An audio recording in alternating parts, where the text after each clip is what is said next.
उसमें नॉर्मल आप सेटिंग्स में ही चले जाएं, वहीं पर ही आप अपना जिस अकाउंट से आपने करा उसका यूपीआई डिटेल वगैरह में चेक कर लेंगे। तो मैं उस अकाउंट पर यूपीआई डिटेल में गया तो वहीं पर ही सेटिंग्स में हम लोगों को एक ऑप्शन मिलता है ऑटो पे डिसेबल।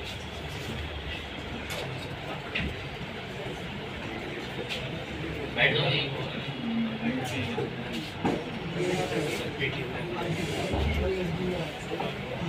किसी के भी चाहे बहुत सारी चीजें हैं जैसे नेटफ्लिक्स वगैरह हो गया, मैंने उनके ऑटो पे सेट कर रखे हैं, तो बहुत सारे ऑटो पे मैंने सेट कर रखे हैं कि वो अपने आप ही पैसे काट लिया करें मंथली के। अब उसी बीच किसी एक का मुझे ये होस्टिंगर वाले का दिखा तो मैं उस पर क्लिक कर दे रहा हूँ। जैसे जियो हॉटस्टार वगैरह के भी हैं तो उनके तो रहने देंगे, इसको हटा देंगे। इसको पॉज कर दिया, या आप पॉज करने के साथ साथ कोई कस्टम डेट सिलेक्ट कर लें। इसने मुझसे परमिशन मांगी, वो परमिशन हमने पॉज कर दी और डिलीट मार दिया ये ऑटो पे। तो हमारे अकाउंट से उसको परमिशन जा चुकी है जो कितने रुपए की गई थी, 45 रुपए। लेकिन स्मार्ट बच्चे, क्या धोखाधड़ी है ये, मेरे 4500 रुपए की खुराक में बैठा है वो, उसका स्तर ऐसा है, वो भलाई के लिए कर रहा है। कल को आपका डोमेन मशहूर हो गया, ट्रैफिक 20-20 हजार का दिन का आना शुरू हो गया, आप रिन्यू कराना भूल गए, कोई दूसरा हथियार लेगा उस डोमेन को। 1 साल होते हैं ताक में बैठे होते हैं एपीआई पुश मार मार के कि कोई बड़ी कंपनी का डोमेन है, और जैसे ही उसने उसको रिन्यू नहीं कराया अपन खरीद लेंगे। फिर वो असहाय है वो इंसान की कितना भी पैसा खर्च करेगा वो डोमेन मुझे चाहिए, क्योंकि उस पर मेरी वेबसाइट पे क्या आ रहा था, ट्रैफिक आ रहा था, हमारा एसईओ हो रखा था कई सालों का उस पर।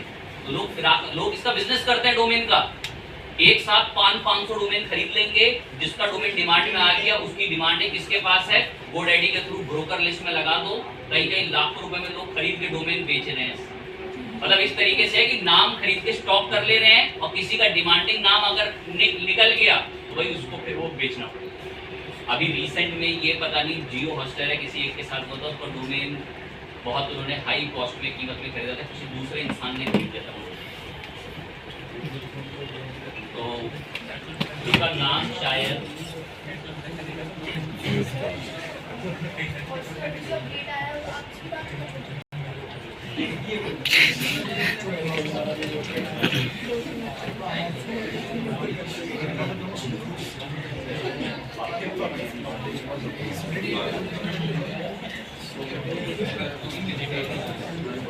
कोई कंपनी थी दुबई बेस्ड जिसने एक्वायर कर लिया था कौन सा डोमेन, तो भाई साहब परेशान कौन, और उसने बेचारा ने फ्री में दे दिया। फ्री में तो नहीं दिया होगा, पब्लिकली नहीं आने दी होगी सर, तो किसी दूसरे के हाथ आ गया। हाँ जी बताएं सर, गूगल ऐसे स्प्रेड करते थे, but this is genuine news था। जियो हॉटस्टार का डोमेन दाव पे लग गया और वो लोग बेचारे आईपीएल की 5-6 साल के लिए सब करा। कौन सी कंपनी से करा, होस्टिंग। तो ये डोमेन जो है वो क्या आपका ये अकाउंट बनता है किसका, होस्टिंग। इसमें डोमेन के अंदर मैं गया और ये मेरे पास मेरे सारे डोमेन्स हैं जितने मैंने डोमेन इसे खरीद रखे हैं। तो बहुत सारे डोमेन हैं, 7-8 डोमेन हैं, जिसमें से अभी हमने कौन सा खरीदा है, setgems.space।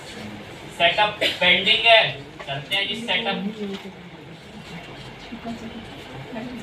ये जानकारी मांगता है, मैंने इसको रैंडम इंफॉर्मेशन बता रखी है। पता रैंडम क्यों बताइए, थोड़ा बहुत नंबर तो आपको एक्यूरेट बताने पड़ेंगे उसकी पर्पज से, है ना। ये जानकारी ना इंटरनेट पे पब्लिक हो जाती है, ये डोमेन का ओनर कौन है।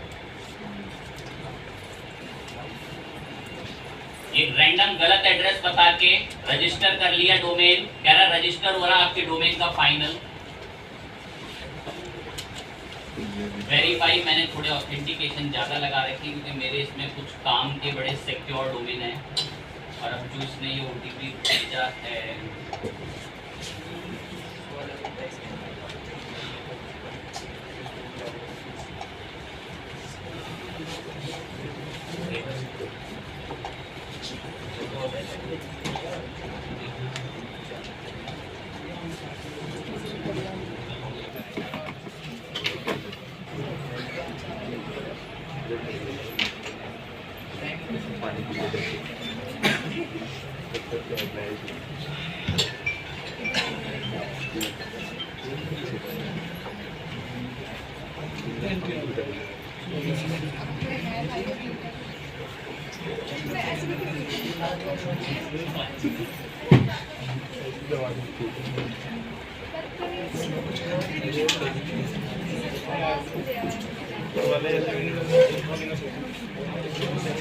आइए बातें फिर शुरू। कौन है ये?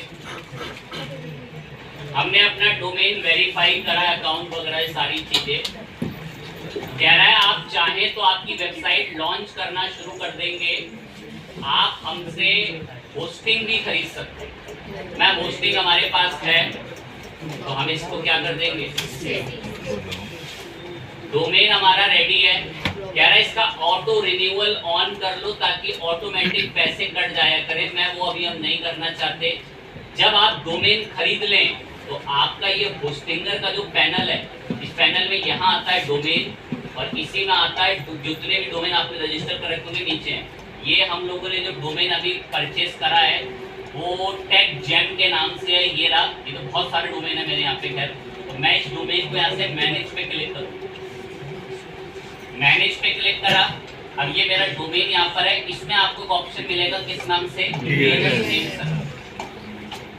अब हर बच्चा हमारे लिए जितना सुस्त नहीं हो सकता। बहुत बच्चों को जब एक बार मैंने एक डायग्राम बन के बताया था तो बताया था कि मार्केट में फिर एक चीज आई DNS नाम जी। अब यहाँ मुझे कुछ रिकॉर्ड एंटर करने होते हैं। वो रिकॉर्ड कैसे एंटर करना है उसको देखो। ये चाइल्ड नेम सर्वर वगैरह यहाँ पर आते हैं, रिडायरेक्ट्स आते हैं और ये सब DNS हिस्ट्री आती है यहाँ पे। तो DNS नेम सर्वर पे आ जाएं और यहाँ से ये रिकॉर्ड नीचे होते हैं। देखो DNS नेम सर्वर पे आना, जब भी आपका डोमेन है उसके यहाँ नीचे कुछ रिकॉर्ड पहले से एंटर। इन रिकॉर्ड्स को आप अभी यहाँ से क्या कर लें। अब आपको नए रिकॉर्ड यहाँ बताने होंगे, मैं बताता हूँ नए रिकॉर्ड कैसे है। ब्लॉगर पे आ जाओ। ये बेकार नाम की जगह हमने बढ़िया नाम खरीद लिया। कहाँ से, होस्टिंग। अब मैं ब्लॉगर में एक सेटिंग पे आऊंगा, ये सेटिंग्स में कस्टम डोमेन, और यहाँ पर आके सेटिंग्स पे चल के नीचे आएंगे। अब ये यहाँ पर हमें एक बात बोलता है, यही स्क्रॉल में नीचे पब्लिशिंग में क्या नाम लिखा है यहाँ पे, कह रहा हम तो आपको ये नाम देंगे। मैं मेरे पास अब एक क्या आ चुका है, कस्टम डोमेन। मेरा खरीदा हुआ डोमेन कस्टम डोमेन। कह रहा बताना कौन सा डोमेन है तुम्हारा। तो मैंने यहाँ पर बताया कि हमने जो डोमेन परचेज करा है वो जिसको आप बताएंगे www.techgems। यहाँ पर जो हम लोगों ने परचेज करा था वही डोमेन आप ऐसे, ये नाम मैंने इसका कॉपी कर लिया।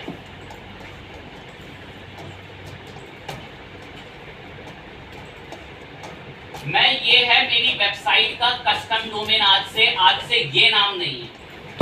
कस्टम डोमेन बता के क्या करा लिया। अब ये एक वार्निंग देगा आपको, रेड कलर का मैसेज। कह रहा मुझे तो विश्वास नहीं हो रहा है तुम्हारा नाम, क्योंकि वरना हमारे बच्चे का बस चले ना www.facebook। ये मेरा डोमेन। आप ध्यान दें कि फेसबुक की हथियार है, तो मुमकिन नहीं है। तभी तो ये कह रहा है कि प्रूफ कराओ तुम्हारा है। कह रहा मैंने कुछ डिटेल दी है DNS की। एक सी नेम दिया है इसका, सी पैनल का, इसका चाइल्ड नेम करके। कह रहा ये कुछ चीजें हैं, www डेस्टिनेशन DHS का सर्वर। ये अपने डोमेन पोर्टफोलियो में नेम सर्वर में ऐड करा दो, मान जाऊंगा तुम्हारा डोमेन। तो मैं इनको वहाँ पेश कराऊंगा। इनको पेश कराने में कुछ तो तकलीफ होगी, ध्यान टॉपिक पर रखना। www जहाँ डोमेन खरीदा उसके डोमेन पे क्लिक करके कहाँ आना है, DNS name server. Name server. Name server में यहाँ पर आपको रिकॉर्ड ऐड करने होते हैं DNS रिकॉर्ड में। यहाँ से अब आप ऐड रिकॉर्ड करोगे पहला रिकॉर्ड। यहाँ से सेट करो सी नेम, नेम बताओ www और टारगेट में बताओ ये GHS। वहाँ टारगेट लिखा है, यहाँ क्या बोल रखा है डेस्टिनेशन। हर प्रोवाइडर पर अलग अलग चीज लिखी होती है। ये सी नेम मुझे कहाँ से पता चला, बोल तो रहा है सी नेम में नेम और डेस्टिनेशन में ये बता के आना। मैं बता दिया ऐड रिकॉर्ड। एक रिकॉर्ड एंटर कर दिया मैंने, अगला रिकॉर्ड ये रहा नेम, इस नेम में ये कोड है, ये मैं प्रूफ करा रहा हूँ इस प्रोवाइडर को कि और गूगल के आपके ब्लॉगर को कि मेरा ही डोमेन। यहाँ ये इधर कोड पेस्ट करा और ये इसका यहाँ से ये code paste and add record. दिमाग 100 गुना अगर एक्टिव है ना। मैं ब्लॉगर पे गया, मैंने बोला ये मेरी वेबसाइट का नाम है, कह रहा मुझे तो विश्वास नहीं हो रहा, कह रहा ये दो चीजें अपने प्रोवाइडर के पास डाल के आ जाओ, मान जाऊंगा तुम्हारा नाम। डाल दी, कोड डाल दी, बता दिया कि साइट कहाँ, GHS गूगल होस्टेड सर्वर पे है हमारी ब्लॉगर की साइट, जैसी बता दिए। अब यहाँ पर आकर ना आपको सेव प्रेस करना होता है। सेव, अब ये सेव कभी कभार तो एक ही बारी में सेव हो जाए और कभी कभार आपको 2-3 बार तक तंग करेगा, कुड नॉट फैच, यहाँ एरर आता है। वो कभी कभार इशू लेता है क्योंकि फ्रेश डोमेन होता है। सेव करते कभी कभार, तुरंत कभी कभार टाइम नहीं लेता, वरना मुझे भी अभी दोबारा फिर से एक बार एंट्री करनी पड़ रही हो।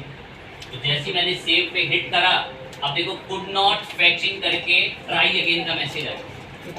अब हम रिकॉर्ड को एक बार फिर से डालेंगे और फिर से सेव करेंगे, थोड़ी देर बाद अपने डिटेक्ट कर लेगा। तो ये कभी कभार ऐसा इशू देता है जब कभी आपका फ्रेश डोमेन हो, ठीक है। तो मैं एक बार फिर से एंट्री डाल देंगे आपके लिए। अब देखो मैंने दोबारा सेव सेटिंग्स पे क्लिक कर दिया, कुड नॉट अपडेट रखा, 2-1 बार कर लें और जब 2-1 बार में आपको रिजल्ट ना मिले फिर आप जो है कैंसिल करके दोबारा से एक बार एंट्री कर देना, उसकी डोमेन को फिर से कस्टम बता देना।